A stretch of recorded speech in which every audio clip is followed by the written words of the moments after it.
Today, we're going to talk about how to plan and record your first video. Now, let me just say, Nicole is going to talk through some strategic ways of how to do this, but I want to talk to you about keeping it simple. So your channel is already set up. You know you need to record a video.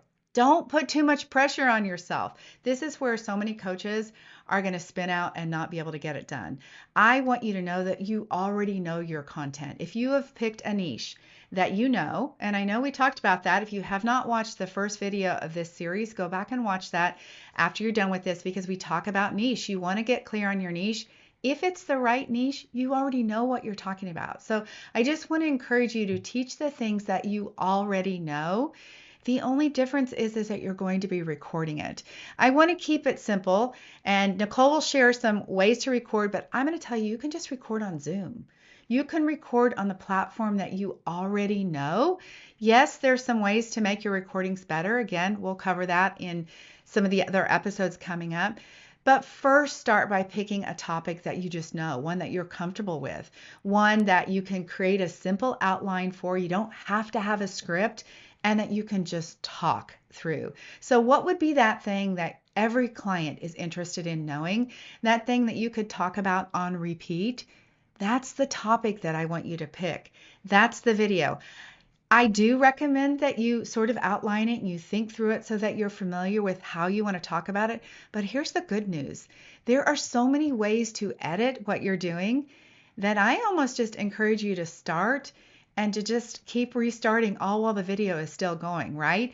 Don't try to be too clever. Just pick a topic that you know and just start talking and be helpful, and then just be clear. You do want to start out your video with some kind of hook. Now, you can say hello and welcome if you want to, but the hook is really just the way of letting somebody know that you're in the right spot. I said, if you're a coach who wants to grow on YouTube, now I've identified you as a coach and somebody who wants to grow on YouTube, and you don't know how to do it, stay tuned for our series. That's basically letting somebody know what the video is going to be about. And then again, I would work through some bullet points. You can do a full script if you want to, and some people are really great about that. But here's what I think. When I have too much of a script, I actually get messed up. When I just know what I'm going to talk about and I just start talking, it just seems to go so much better. You will find the way that works for you. Do what works. And also, I would recommend that you practice. That's another thing a lot of people don't talk about, but I practice. I would record my video more than once until I got it right so that I was comfortable with it, especially in the beginning. Nicole, what recommendations do you have about how to get started on YouTube with your first video? Yeah, I think you hit the nail on the head there with let's choose a topic that you are already excited to speak about. Probably the topic that, you're bringing up at family dinner that nobody there really wants to hear about. Well, everybody on YouTube, your right people are going to want to hear, right? So bring that topic, bring it to YouTube. I do find that when people overly script or write out your entire word for word what you're going to say, we can hear that, right? Nobody actually speaks the same way that they read. So I would encourage you, get some bullet points. If you need some, sentences to drive the point home, then that's fine. But having a rough outline just to guide you through is going to be best. And you can think about it kind of like an essay, how you learned back in school, right? So you're going to have an introduction, you're going to have your body pieces, and then you're going to have a conclusion, a way that it comes full circle together. And in the beginning, Debbie mentioned a hook. So this is a really important piece just to make sure that people are actually going to listen. You got to remember the first minute or two of the video are going to be the most viewed and also the piece that determines if people are going to keep watching. So if you're going on about like, hi guys, oh my gosh, I'm so happy to be on again. The birds are chirping. It's spring. Like some of your people might love that. Some people who don't know you might just click on to the next video. So I do recommend having that hook. And I like to think about it in terms of three pieces with gathering attention. So what is going to capture their attention to keep them wanting to listen? Authority. How can I give them a little something to make them want to trust me in this, right? So are you interested in losing weight? I've helped over 500 women to lose, 50 plus pounds, right? It doesn't have to be that exact, but showing people why they should trust you around that topic, and then give people a little bit of an agenda. Like, what can I expect from this video? Why should I stick around and listen to this long form content? And then I think you're going to be all set. So if you could at least script out those initial three pieces and let yourself flow in between, I think you're going to find it a lot better than full scripting. Okay, we have to talk about AI because I know what everybody is thinking and they've been watching videos, chances are, about YouTube and how to do it, and you've heard about AI. And I just want to encourage you to not worry about AI right now. Instead of having AI write the script for you or come up with the idea of the topic, just rely on your own knowledge. You really will be able to deliver it better. It's just like writing that script. That makes it difficult. If you let AI, whatever platform, whether it's ChatGPT or Claude, whoever it is, script a video for you, then now they're using their words and you're not using your words. So you will have a much harder time, I believe, while you're getting started, if you let AI help you. I just want you to trust your own instinct. You know what people need to hear, and I would definitely just focus on that. I agree. Focus on what you're interested, bring it naturally, authentically as you. We don't want to hear what AI says. We can search it and find it ourselves in a moment, right? We want to hear your lived experience and your opinion. Absolutely. Let's talk about recording. Now, I'm recording on my computer. You can use your computer. I do happen to have an external camera, but you can use your computer. You can also use your phone. Totally fine. One thing I would think about is noise. It does create a more enjoyable experience for the person listening if you have a quiet room. And audio does matter too. So while you can start out with just whatever you have, including your iPhone or earbuds or whatever you have, eventually you might want to move to a better microphone. There is a quality of sound that makes it a better listening experience, but please hear me on this. Do not wait to get started on YouTube until you can afford a camera, until you can get the right microphone. All of those things don't really matter when you're getting started, and you might find yourself wasting time looking for the right equipment when you could actually be recording videos and putting yourself out there. I think the most important, most critical piece is to have good lighting. Now, while I do use a light, and we will link all these items in the description, it is so simple to just sit in front of a window. Sit in front of a window so that people can see your face. I think a quick tip is that you want to have the light in front of you and not behind you. So you want to have a well-lit face because I believe that light on your face creates trust instead of you looking like you're sitting in a dark room. Yeah, I agree. That lighting piece is key. And for the audio, you don't have to go get a fancy mic, like Debbie said. One thing is if you're recording in a room that has a lot of hard surfaces, like hardwood floor, throw some blankets on the ground. Like it doesn't have to be crazy. Just keep it out of view, and that can help absorb some things. So you can get creative, but I think it's most important that you're showing up. Your people are going to expect that the quality is going to improve over time. But like I said, like my first video, I recorded it on my iPhone, and this was years ago, so it wasn't that great quality. I would definitely go ahead and film kind of a batch. Now, you might be saying, like, a batch? I can't even get my first one filmed. But try to shoot for filming 2 or 3 videos at one time. It is actually much easier to do that. And yes, you can change your clothes to look different on every video, but also you don't have to worry about that either. Just get set up, get ready, and just get recording. That's the deal. I want to talk about mindset for just a moment, though, because I do think you need to do some mindset work so you can show up as your best self. The first thing I want to say is do the mindset work in reminding yourself that you know what you're talking about, in reminding yourself that you have value, in that what you have to say, the world needs to know what you have to say. I can promise you, no matter what your topic is, no matter what your niche is, there are people out there who are waiting to learn from you. So that's number one. The second thing is don't expect your first video to be a home run. Just give yourself some grace. It's like everything else in our life. We don't expect to lose 30 pounds in a month. We expect to try to get through our diet on the first day. That's the same way with recording these videos. Just start where you are, and then you will get better as you go.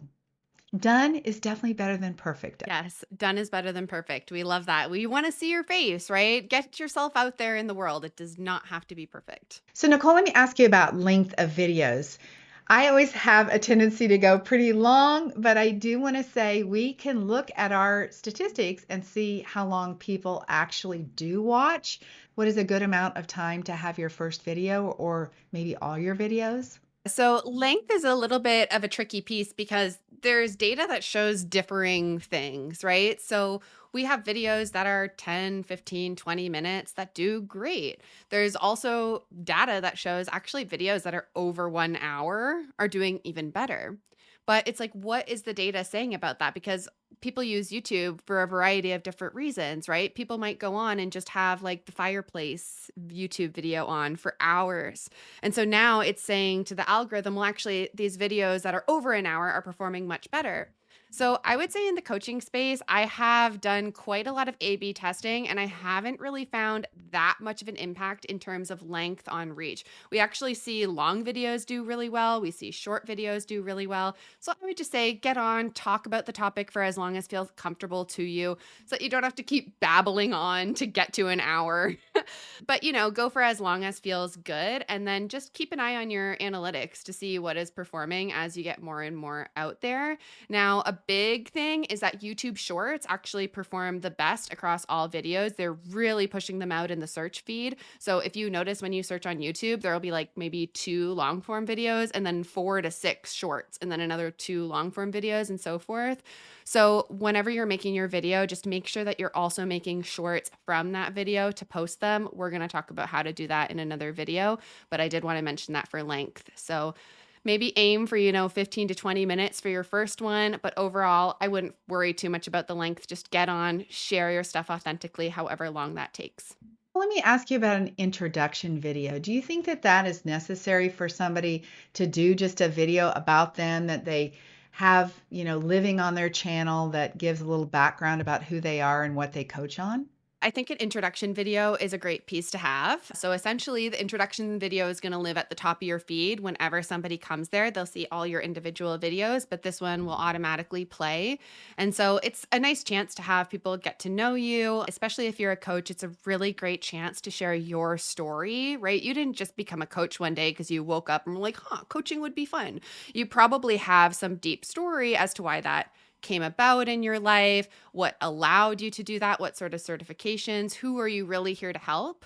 So I would throw those into the first video and just keep it nice and short and sweet. You can go into the whole long story in a different video, but that introduction video should be, I would say, about 3 minutes long.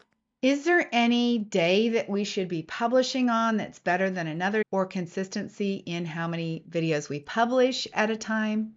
Yeah, I mean, consistency is also always going to be key. It shows the algorithm that you care about creating, so it's going to want to push your videos out more. It also allows your audience to begin to trust you because they have that expectation that your video is going to come out. However, as you're first getting started, I would say just do it at a cadence that feels doable for you, and then you can scale up from there. Maybe it's, once a month videos, and then you go to every other week, and then work your way up to weekly. This is exactly what we did, and now we post 2 times a week on Debbie's channel. So lots of freedom there.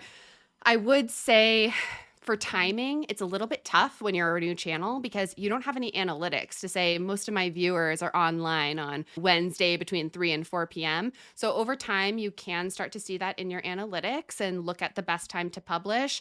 But to start, I would just say, is there a time that you're on YouTube? Or if you don't watch YouTube, is there a time that you go on social media, particularly if you are your ideal client, which I know for the most part, many of us are as coaches?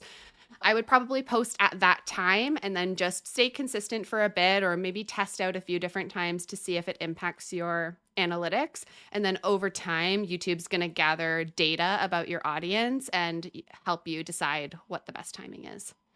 What about using this as a podcast as well? Could you talk about that a little bit?